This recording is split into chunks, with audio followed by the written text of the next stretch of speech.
I don't have a green thumb.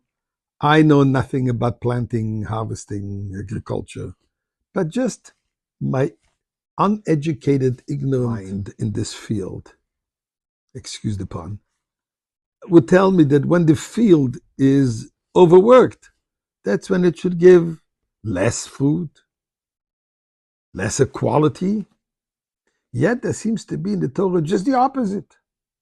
The more overworked it is, then you're going to get more food than ever. Let's discuss it soon, but first, thank you, Hashem, for everything. Produce, livelihood, health, everything.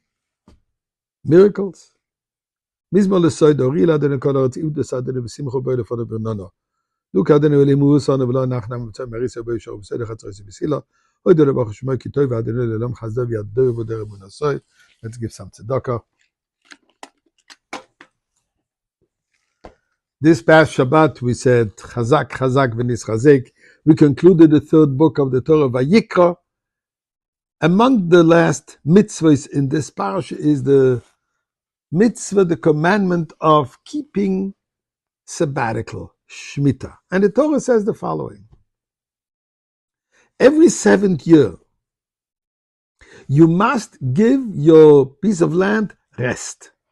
You cannot cultivate it, you cannot plant, cannot look after it. You have to let it rest. And it's free for all, open house. You can't sell its produce. You can't benefit from it except for yourself to eat just like anybody else. Open house, open farm, anybody can come and take for themselves whatever produce grows on that particular field. It's called Shemitah, the sabbatical. And then God says the following.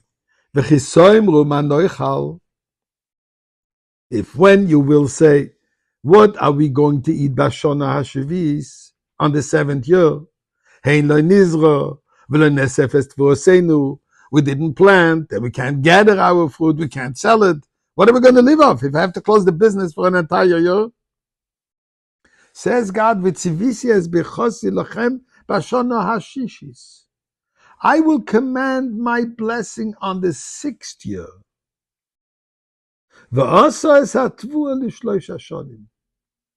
And there will be produce growing for 3 years. Hold it. One would think that the whole idea of giving a sabbatical to the earth, because the earth is tired. 6 years it worked hard and now it needs to be refreshed.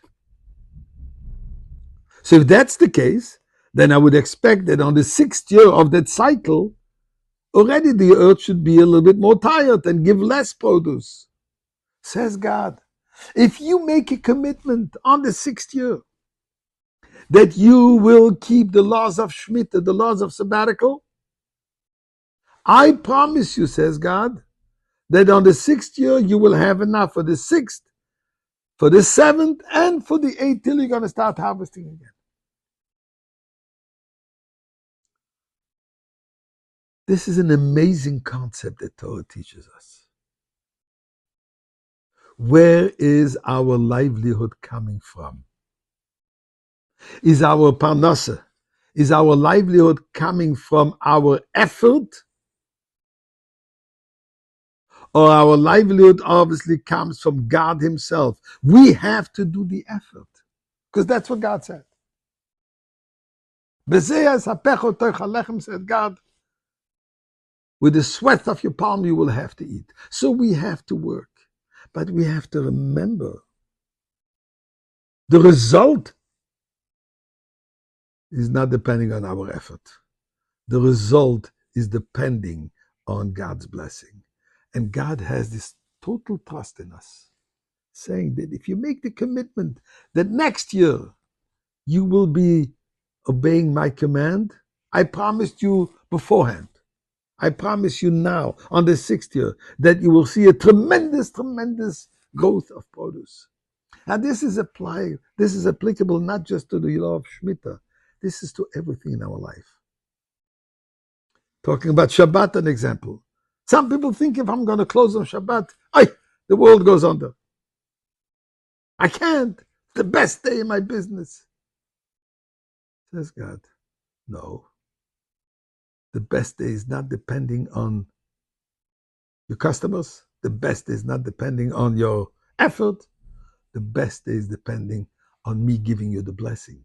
So invest in where the blessing comes from. Invest in Hashem. Again, we cannot sit and just wait for manna to fall from heaven. No, God says we have to work. But we have to remember who is the real supplier. And let's hope we meet the supplier already in the Beis HaMikdash.